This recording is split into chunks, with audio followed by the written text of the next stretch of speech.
Hello and welcome. It's Japan, and I'm going to do the King and Queen of the Ring prediction video. Yeah, this was a little weird because it's like we don't really know exactly who's facing each other in some of these matches. But if I wait until Friday, by the time I post it, it'll be already the time because by the time I see SmackDown Friday and get to record it, there'll be like 10 hours and then it'll be the pay-per-view. So we're just going to jump into it and we're going to go the best way we can. So let's start with the Queen of the Ring. So we know Lyra Valkyrie is one of the members of this match, and the other one will be either Nia Jax or Bianca Belair. So I guess I'll predict it for each one.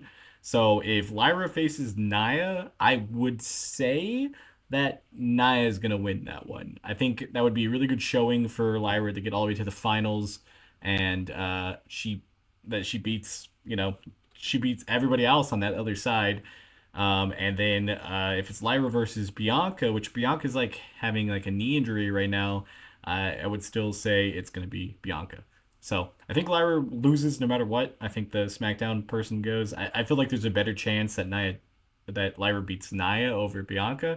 I just don't see Bianca being set up to be in that position. So I think it's going to be Lyra versus Nia, with Nia winning. So I guess it's a decent prediction. I feel like it was still supposed to be Tiffany Stratton and Lyra. Like I think that like spoiler thing got changed because of all the stuff with Tiffany Stratton.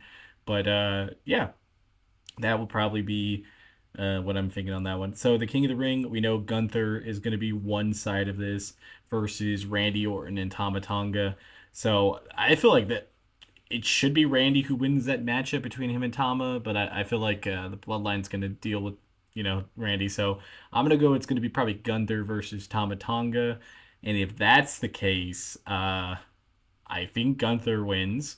And if it's Gunther versus Randy Orton, I would believe that it's still going to be Gunther that wins because I think the Bloodline will then take revenge against Randy Orton. So I feel like Gunther wins no matter what. I feel like it's a good thing to put him in right after the Intercontinental Champion for so long. I don't think they're ready to put him into that World Heavyweight title area because there's so much going on, and I think with having the feud with just getting the title and then Bash at Berlin coming up, that they could set up something with Ilya, and like they have some stuff down the line. So I think putting the King of the Ring on him makes sense at this point. Then we got the Intercontinental Championship match, which is Sami Zayn versus Chad Gable versus Bronson Reed, and we just saw Chad beat Sammy with the help of Alpha Academy. I have a feeling that they're not going to come out for him. Like I think like the Alpha Academy, I think Otis will finally change his mind and just make sure he's still a face and cost Chad at least his aspect of it. I think Bronson Reed has no chance of winning this. I think Chad's probably like a 10%, but I'm pretty sure Sammy's going to retain here. I could also possibly would say that Chad's chances are better if he made a deal with the Creed brothers to come out and help him. I could see that being the chance that that would be the thing that kind of could catapult them. But I don't know. I don't really see Sammy's losing it that soon. But I still think it's like a 10% chance that Chad wins if the Creed brothers come. If no Creed brothers, then I think there's zero chance. But I think so. There's a slim chance. I really want Chad to get it. Like I really do. But I feel like this is a SummerSlam match, in the making. Like them trying to cook for the next couple weeks and months and stuff. So yeah. So I think Sammy retains. Then we got Becky versus Liv. I think this is like the match that I really could go either way because Becky really hasn't done anything with the championship, which they haven't really put her in a position to do anything.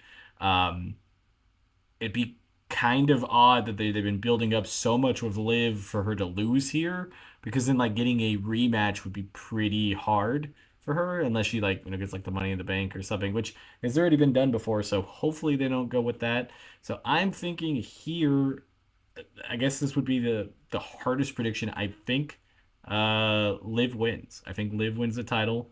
I think it's kind of a good opportunity so they can start building up the whole revenge tour being almost complete, with her trying to destroy everything that Rhea Ripley's done, and then hopefully Rhea at some point will come back and reclaim it. If Rhea is much further out than we know an injury, I could see Becky retaining, and then this being a little bit longer of a thing. Even possibly being it where like Becky holds on to it, gets cashed in on, that person holds on to it, Liv takes it off her. Then I feel like the whole thing builds up to Liv having the championship when Rhea's back. So wherever that is kind of close by, I think that's probably what will happen. So until then, I think it's kind of still 50-50, but I'm gonna go with Liv here.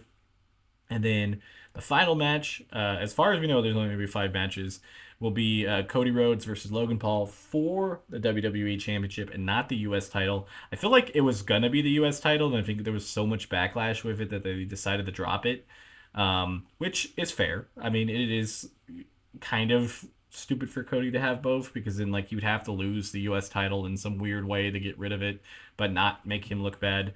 So I get that. I haven't liked Logan Paul's run as US title holder. I mean, he's a great, phenomenal wrestler, but it's just been kind of boring, and he's the longest reigning champion that we have. So I feel like Cody wins here. I could possibly see that like Logan Paul tries to cheat and then he gets caught and then gets disqualified. I hope that's not how it ends, but I think it would be still pretty solid if Cody could just straight up beat him with some shenanigans of him overcoming it to solidify his title reign. Because that's the problem with Cody. He's like this is kind of a strange person to go right too, because yeah, it makes him look good to beat him, but if he wins just barely, then it doesn't help also. I don't know. But yeah, that's my predictions. I will be doing a review of the matches, probably be up on Sunday. Leave your comments below to tell me what you guys think. I'm not super confident in this one of like Backlash. I was perfect. I got everything perfect. That one was to the T. I knew what was going to happen. This one, honestly, there's just a lot that could. I just feel like Becky's the only one that's really in danger of losing the title. And the King and Queen of the Ring tournaments are kind of harder to pick because we don't know the other people in it. So, yeah. Until next time, bye guys.